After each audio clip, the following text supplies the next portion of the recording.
When you hear about a family business, it's easy to think of the mom and pop shop down the street, a small business. But the two are not always the same. With 35% of Fortune 500 companies being family businesses, in many ways they are the backbone of our economy. Family businesses generate 59% of the country's employment and account for 54% of U.S. gross domestic product.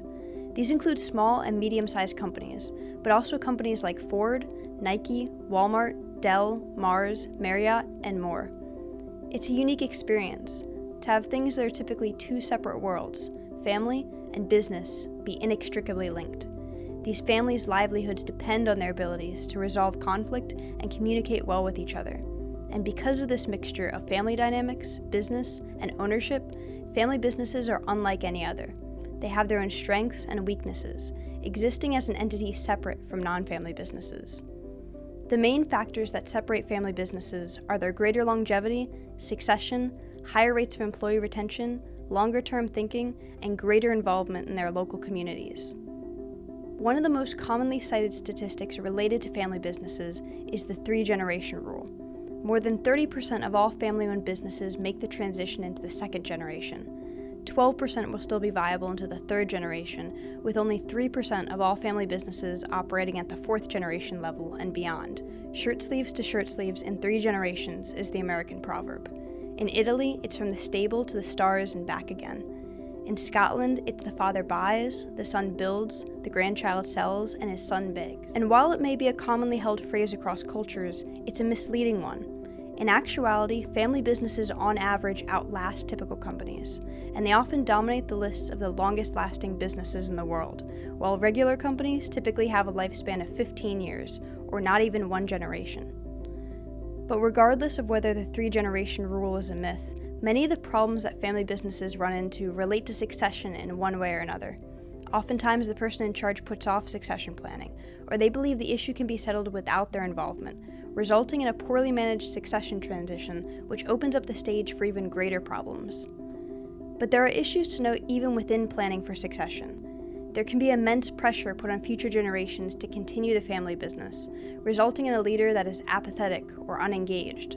While in a typical company they would be fired, it becomes far more complex in a familial context. But what you'll also find in family businesses are the very things that contribute to their failure also contribute to their success. The emotions and soul behind the business that can lead to complications where a typical company would have little provides them with better employee retention rates and drive that is focused more on the long term rather than quarterly results. It's been said that family is the fire of entrepreneurship. Family businesses have the ultimate motivation. Many family business leaders do not want to hurt or destroy what they've built or inherited. These leaders have more of a focus on preserving and growing the company for the next generation. Because of this, family businesses have a tendency to think more about the long-term prosperity of a company versus the short term. While a CEO of a non-family business who may only be with the company for a few years is focused on short-term results and making their mark, they aren't really thinking about where the company will be 20 years from now. There is also typically a personal connection between family businesses and the communities they're situated in. Family businesses are more likely to be involved in their community, which can create a sense of local pride and customer loyalty. In a survey conducted with 571 family businesses across the country, they found that 82% donated funds to local charities or local chapters of national charities. Making up 54% of U.S. GDP and accounting for 59% of its workforce, family businesses are an often overlooked but essential part of our economy.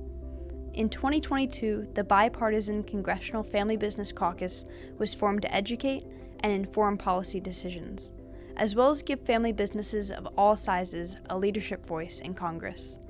They do this by connecting members of Congress with family businesses in their district or home state.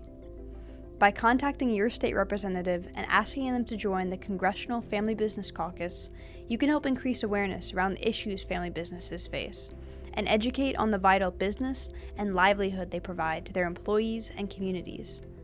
From local roots to national impact, family businesses are the true backbone of our economy.